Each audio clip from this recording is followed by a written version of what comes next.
സയ്യിദ് ഹാമിദ് ആറ്റക്കോയ തങ്ങൾ സമൂഹത്തിൽ ചെയ്തുകൊണ്ടിരിക്കുന്ന സൽപ്രവർത്തനങ്ങൾ കണ്ടിട്ടും വീണ്ടും ഇദ്ദേഹത്തെ കുത്തി നോവിക്കുന്നവരുണ്ട്. അതിന് പ്രധാനമായുള്ള കാരണം ഇദ്ദേഹം ജനങ്ങളിൽ നിന്ന് അനാവശ്യമായി കാശ് വാങ്ങുന്നു, അതുമൂലം ആത്മീയ ചൂഷണം നടത്തി സ്വന്തം കീശ വീർപ്പിക്കാൻ ശ്രമിക്കുന്നു എന്നുള്ളതാണ്.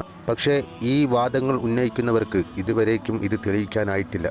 ഇദ്ദേഹം എത്രയോ പെൺകുട്ടികളെ കെട്ടിച്ചയച്ചു, എത്രയോ യത്തീം മക്കൾക്ക് വീട് വെച്ചു കൊടുത്തു, യത്തീം മക്കളെ സംരക്ഷിച്ച് പോരുകയും ചെയ്യുന്നു, പള്ളികൾ ഉണ്ടാക്കുന്നു. ഇതൊന്നും ഇദ്ദേഹത്തിൻ്റെ കയ്യിൽ നിന്നുള്ള കാശല്ല. നൂറെ ഹബീബ് കൂട്ടായ്മയിൽപ്പെട്ട ഓരോ മനുഷ്യനും ഇതിനുള്ള പ്രതിഫലം ലഭിക്കുന്നുണ്ട്.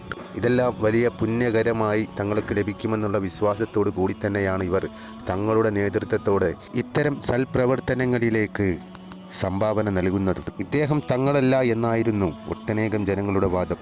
ഇദ്ദേഹത്തിൻ്റെ ആധാർ കാർഡിൽ നിന്ന് തന്നെ ഇദ്ദേഹത്തിൻ്റെ പിതാവിൻ്റെ പേര് ആറ്റക്കോയ തങ്ങൾ എന്നാണെന്നുള്ളത് മനസ്സിലാക്കിയിട്ടും വീണ്ടും തങ്ങളല്ല ഫ്രോഡ് എന്ന് പറയുന്നവർ തെറ്റിലേക്ക് തന്നെയാണ് വീണ്ടും പോകുന്നത് എന്ന് മനസ്സിലാക്കേണ്ടത്.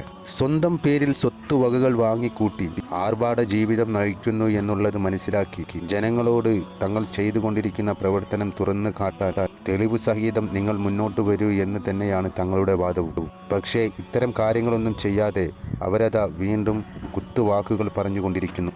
തങ്ങളെല്ലാം ഫ്രോഡാണെന്നും സ്ത്രീകളെ ആവശ്യപ്പെട്ടു എന്നും ധാരാളം പണം സമ്പാദിക്കുന്നു എന്നെല്ലാം. ഇദ്ദേഹം തങ്ങൾ തന്നെയാണ്, അതുറപ്പാണ്. ഇദ്ദേഹത്തിൻ്റെ പിതാവ് തങ്ങളായിരിക്കെ എങ്ങനെയാണ് ഇദ്ദേഹം തങ്ങളല്ലാതിരിക്കുക? ഇദ്ദേഹം തെറ്റ് ചെയ്യുന്നുണ്ടെങ്കിൽ അതിനുള്ള ശിക്ഷ ഇദ്ദേഹത്തിന് വാങ്ങിക്കൊടുക്കൂ പ്രിയപ്പെട്ട ജനങ്ങളെ.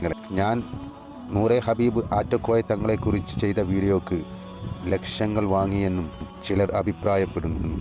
നൂറെ ഹബീബ് ആറ്റക്കോയ തങ്ങളുമായി നേരിട്ട് ഇതുവരെ സംസാരിച്ചിട്ടില്ല, ഫോണിലും സംസാരിച്ചിട്ടില്ല. പിന്നെ എങ്ങനെയാണ് ഇദ്ദേഹം എനിക്ക് കാശ് നൽകിയത്? എന്തിനു വേണ്ടിയാണ് ഇത്തരത്തിൽ വ്യാജ പ്രചാരണങ്ങൾ ഉണ്ടാക്കുന്നത്? എൻ്റെ ഫേസ്ബുക്ക് പേജിലാണ് വലിയ ശല്യം. ഒട്ടേറെ ജനങ്ങളാണ് റമദാൻ മാസം എന്ന് പോലും അറിയാതെ തങ്ങളുടെ ഈ കാര്യത്തെക്കുറിച്ച് സംസാരിച്ചതിൻ്റെ പേരിൽ കുത്തുവാക്കുകൾ വീട്ടിലിരിക്കുന്ന ഉമ്മയെയും പെങ്ങന്മാരെയും കുറിച്ചെല്ലാം പറയുന്നത്. നൂറെ ഹബീബ് ആറ്റക്കോയ തങ്ങൾ തെറ്റ് ചെയ്തിട്ടുണ്ടെങ്കിൽ അതിനുള്ള ശിക്ഷ അദ്ദേഹത്തിന് ലഭിക്കണം. പക്ഷേ നിങ്ങൾ പറയുന്നതെല്ലാം വ്യാജമാണെങ്കിൽ നിങ്ങൾക്കുള്ള ശിക്ഷ ഏകനായ രക്ഷിതാവ് തീർച്ചയായും നൽകുന്നതായിരിക്കും. കാര്യങ്ങൾ വ്യക്തമാക്കി മനസ്സിലാക്കിയതിന് ശേഷം പ്രചരിപ്പിക്കുക. സത്യം അല്ലാതെ നിങ്ങളിത് ഇതാക്കാൻ പാടില്ല. ഞാൻ നിങ്ങളുടെ ബഹുമാനത്തോടെ പറയുന്നത്, നിങ്ങൾ എനിക്ക് കേസ് കൊടുക്കണോ, എനിക്കെതിരെ കേസ് കൊടുക്കും, തെളിവുകൾ ഹാജരാക്ക്.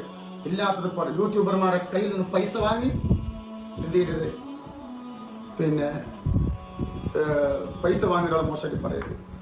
എനിക്ക് അവസാനം പറയാനുള്ളത്, എന്നെ സ്നേഹിക്കുന്നതിൻ്റെ കൂടെ പുറത്തിനോട് പറയാം. ഞങ്ങൾ ഇവിടെ വരുന്ന ആളുകൾ എല്ലാവർക്കും അറിയാം. ഇപ്പോൾ യൂട്യൂബർമാരെ വട്ടട്ട് ആക്രമിക്കാൻ ആർക്കും ഒന്നും ചെയ്യാൻ പറ്റുന്നില്ല. ആളുകൾ കൂടുതൽ കുറയല്ല. അപ്പോൾ അവസാനം താത്തമാരെ വെച്ച് യൂട്യൂബർമാരെ കളിക്കാണ്.